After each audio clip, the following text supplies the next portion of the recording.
Lloyd Vehicle Consulting, not sponsored by Lancaster Insurance.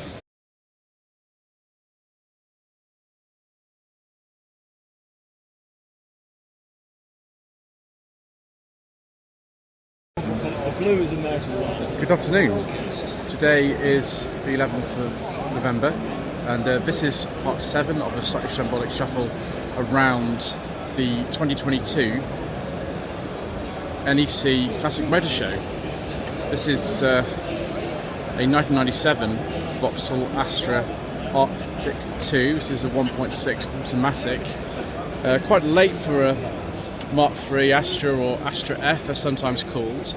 This is owned by Mr. Chris James, who is just over there, who's had many cars on my channel in the last 18 months or so.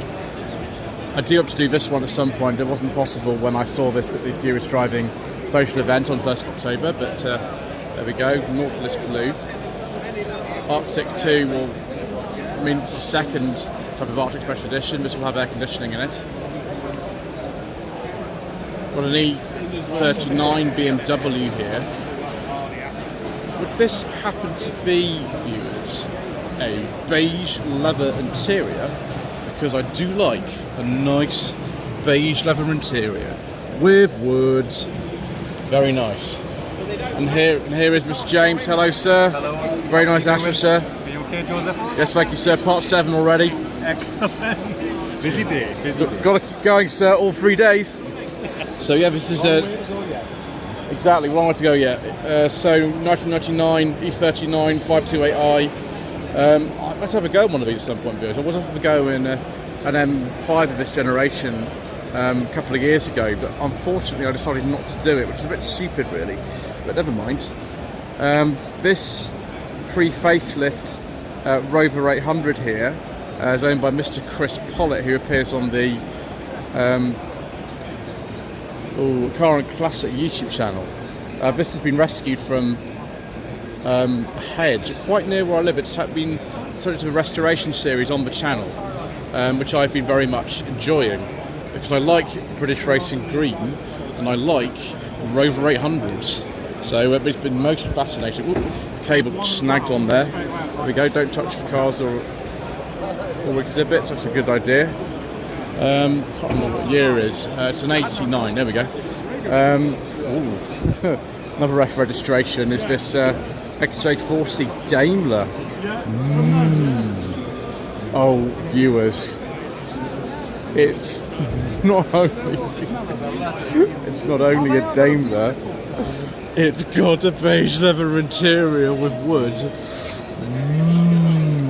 I do like a nice beige leather interior and a J-gate. That is very nice, viewers, and electric seats and all kinds of things. This, I think, I can't remember, they were just badged as a Daimler from what I remember. Yeah, just badged as a Daimler, that's it. The 66, which was the V12 version, was badged with the 66, but this, just the Daimler. Should be a 6-cylinder engine in there. So there we are, viewers, we've had quite a lot of excitement, so I think we're going to have to go and find something else equally wonderful to film.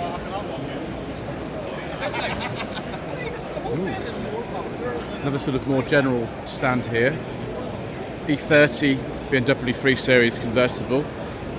I suspect this is probably a 6-cylinder one, because most of them were, I think. No, it's a 320i. Totally wrong. As I usually am, it seems. Unos Roadster, Japanese domestic market version of the Mazda MX-5. I haven't driven one of these. This is a manual. The one I drove was an automatic on Central Second-Hand Classics in July last year. I enjoyed it, although my camera mount fell off the windscreen, which wasn't the best. Never mind. It's a 92. Ooh, a 1970 Opel GT 1900. There were some 1.1 versions of this car made, but they're not very common. Far more common is this 1.9 litre version. Never sold in this country. They were sold in America, and they were sold on the continent. They weren't sold here, which is a shame because that's a very nice looking car. Matte wood, yes, I remember this. And I can hear a certain someone with the first name of Taylor in the background who appears on the Auto Alex channel. I won't interrupt him because he'd have no idea who I am, but I'll just keep filming. BMW 6 Series here. It's very nice, isn't it? Maybe that's one of his. 635 CSI. I think this is a post-facelift one. I imagine that's the mid-80s or something like that. I'm not entirely sure, but it seems right to me. The Oxford University Motorsport Foundation stand. Is that a Riding 1.5? Yes, it is. It's a 1965. It's a very late one then. That's the last year that they made these. That's pretty interesting. They made it to a rally car. Excellent. What else do we have here? There's more rally action here, viewers.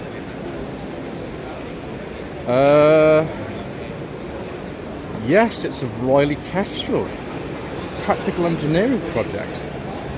Very nice. Vanden Plas rear door cards and rear seats. Yeah, that's probably why we've got the holder for that bottle of wine, isn't it? Got the other Vanden Plas. Yeah, but we don't have the seats. The Riley has always been one of my favourite ADO 16s because you get this feeling of luxury you can do on a Vanden Plas Princess, but also you get a rev counter, which is, for me, a really good thing. You don't get that on the Princess. What is this? Oh, it's a 62 Sebring Sprite. That's interesting. And that won an award when it was here last year. Oh, the Vanden Plas Owners Club. Yes, very nice, viewers. I do say Vanden Plas rather than the other way of saying it because in the mid-1980s, the Austin Rover kind of promotional material always said Vanden Plas. You can say it other ways and other ways you want, but that's the way I use it. It's always the way I've said it, so there we go, just get that out of the way. As I keep saying, it wasn't until about 1965 that they stopped using pre-suffix plates in all local authorities around the country. So this is a 64, and that should be on a B plate, but it's not. It's on a pre-suffix plate with no year letter. So it's not at all the case that you can identify the year of the car before 65, because unlike this one from 63 here, which has the A, this one doesn't have one. So it's a 4-litre R. It's a very early one actually. Registered November 64, and this is made from August 64 to May 68. So it's a 4-litre R. There we go. Look at that.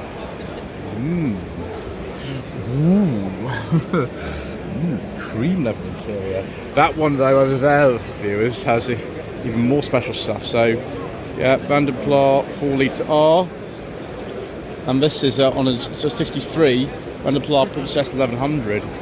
And yes, got the glasses and the beige leather interior and all kinds of things. But as you can see, I quite prefer the Kestrel because it's got no rev counter in this. It's all very posh and nice, and I'd still like to drive one of these, but that one doesn't have it. Hang on a second, what's going on here?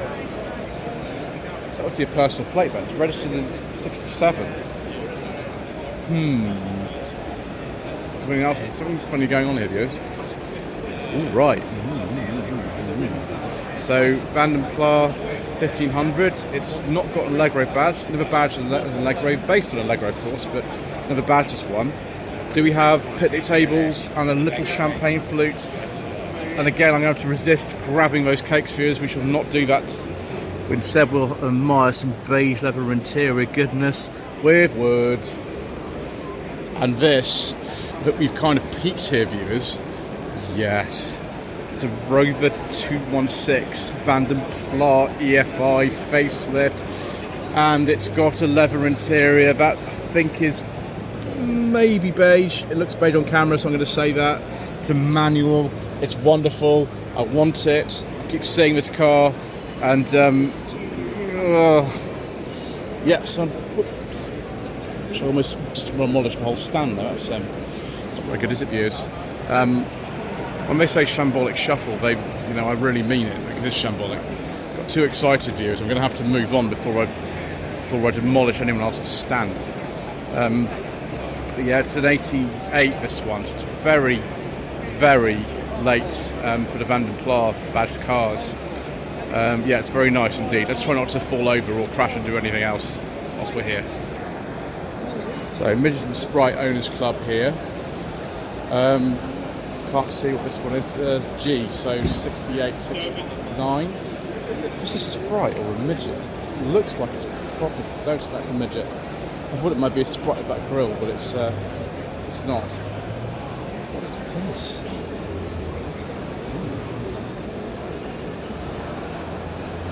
This is a very unique Sprite, isn't it? Only 58 Austin Sprite Mark 1. Never seen one like this before. It's quite an early one, but it's a unique one as well. That's me. Crazy. I presume you can take that roof off if you want or something.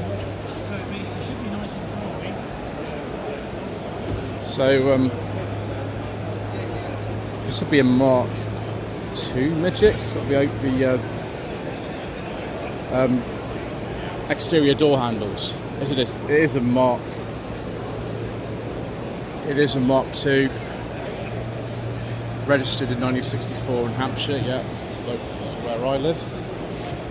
And again, that's a 64 plate, but it's got no suffix on it. So that local authority there, which is sort of the western side of Hampshire, clearly elected not to go to the B plates by then. Very late Austin Healey Sprite, registered in 1969. I think the last Sprites were just called Austin Sprites, and they were registered in 1971. This has and a beige leather interior put in it. Someone knows my taste. That's very good, viewers. Right. Rubber bumper midget here. It's a 1500. I think this is vermilion, this colour. 1978-79. Yeah, Triumph Fender rubber bumpers, that's right. And the later dash as well. Got an earlier one here, one of J, 70-71.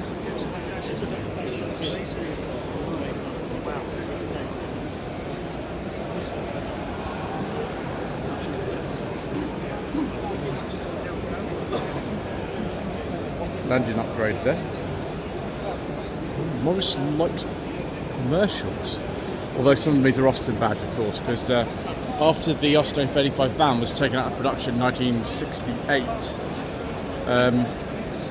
they started slapping Austin badges on Morris O-type vans that were based on the minor. They weren't marketed as minor vans. They are retrospectively called minor vans, but they were marketed as the Morris O-type or the Morris, I think, 600 weight or 800 weight, as far as I remember. But they made these, I think, until about 1972 at Adderley Park. The Morris and Austin badged ones of these.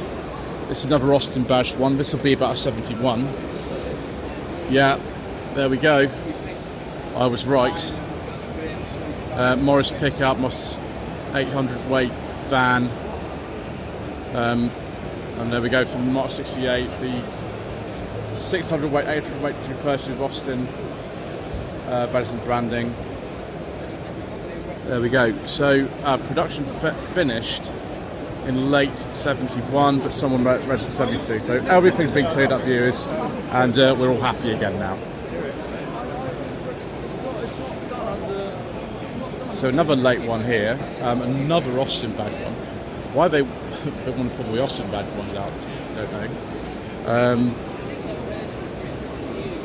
Antelope beige, that's an interesting colour. I've never seen one of this before. I think these really late ones have an ignition column switch. Yes, it does. There it is. I've never seen one of those before. Someone's put extra instruments in there as well. The keys are longer on the dash, like it is in so many other Morris minors. And 1970 Austin pickup. Got to get these terms right, viewers, otherwise I'll get complaints. I don't have complaints already, but more complaints. 1966 Austin J4 van. These are just hilarious in the way that some of the rear bodywork on these was actually continued into the sort of Sherpa vans and things like that. And you could probably see some elements of that in the LDV pilots that were made until 2006. I think these also did have Morris badges at some point, but this is an Austin J4. Besides this enormous thing here, oh gosh, what the earth is this?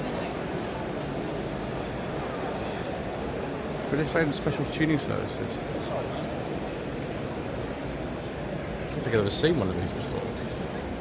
1961 BMC 5-ton FF mobile training unit.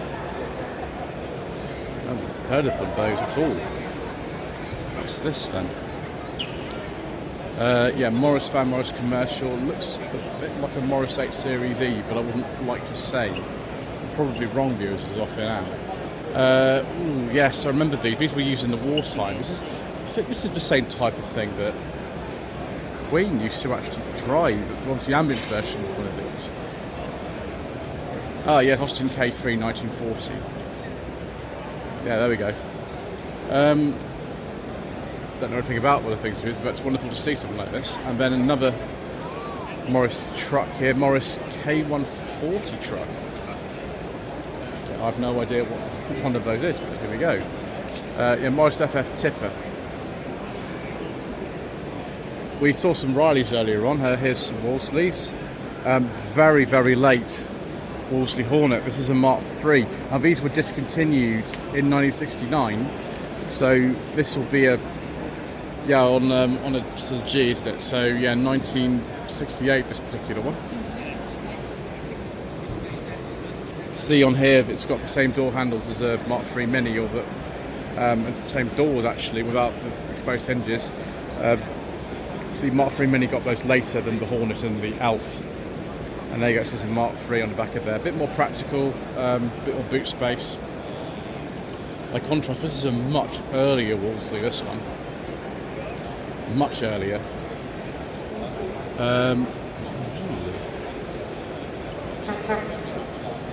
90th anniversary Wolseley Hornet Special, I think. Yes, I reckon so. Very nice.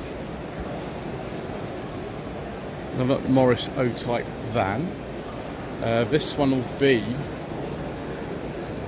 between about 1956 and 1962 because of the steering wheel and the wipers. Very nice sort of green colour. And we've got some land crabs as well. That's a very, very early one. That's a prototype. The 17th one to come off the production line. Yeah, pre-production. It's not even got a suffix on the registration number. Very, very early. I think they were launched in 1964, so it's amazing, isn't it? Look at that.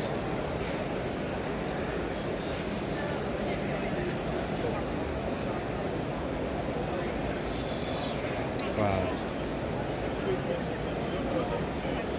That is just absolutely amazing.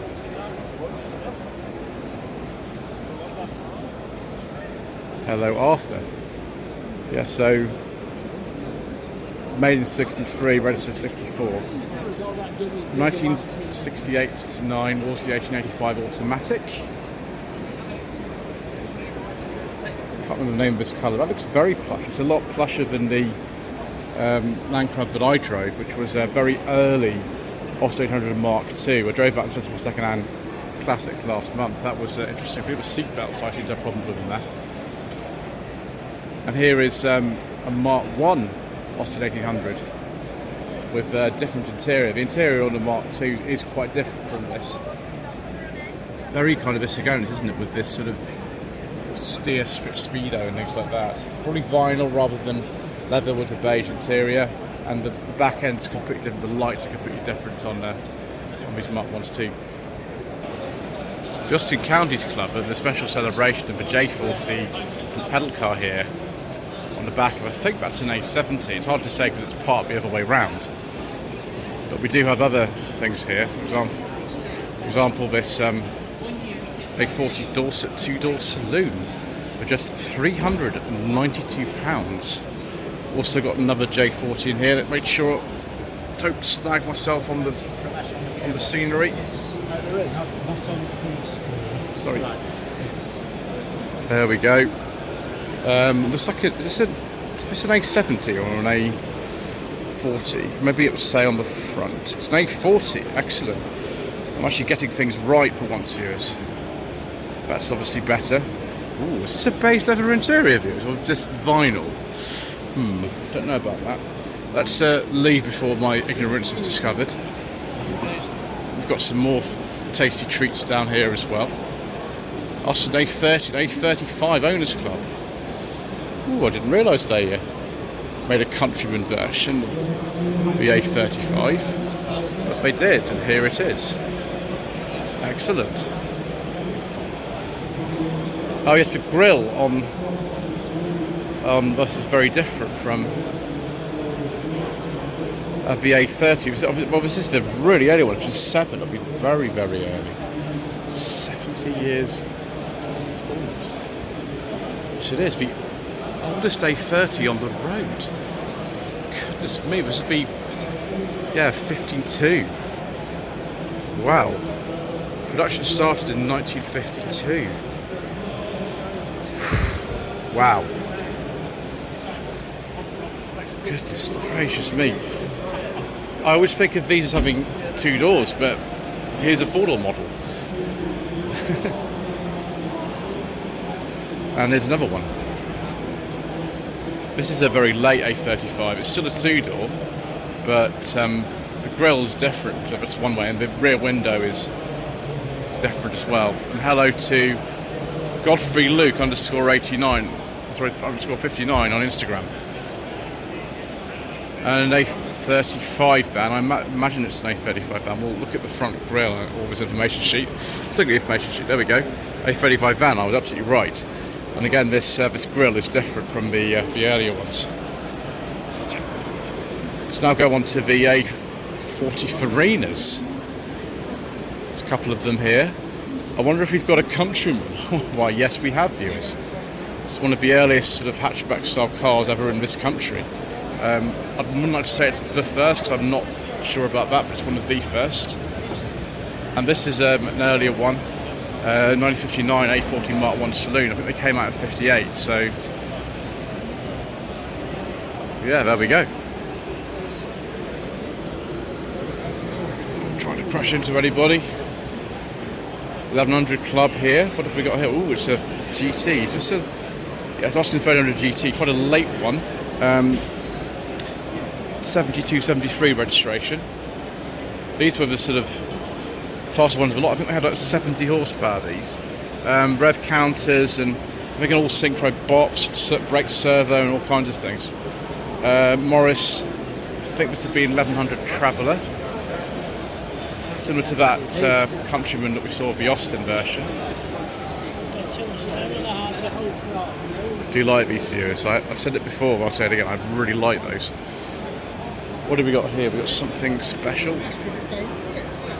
Yes, MG 1300 two-tone, registered August 68. So pretty early for one of the Mark II ones. Is that a green leather interior? Yes, a 2-door. I always think of these as having 4 doors, but they did make 2 doors. Well, I think quite late on they were still making the 2 doors. And of course, yes, here we go. Some Maestro action. Yes. The 102-mile Maestro.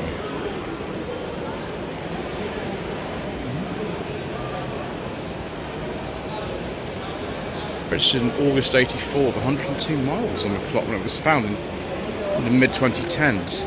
HLE, so economy model.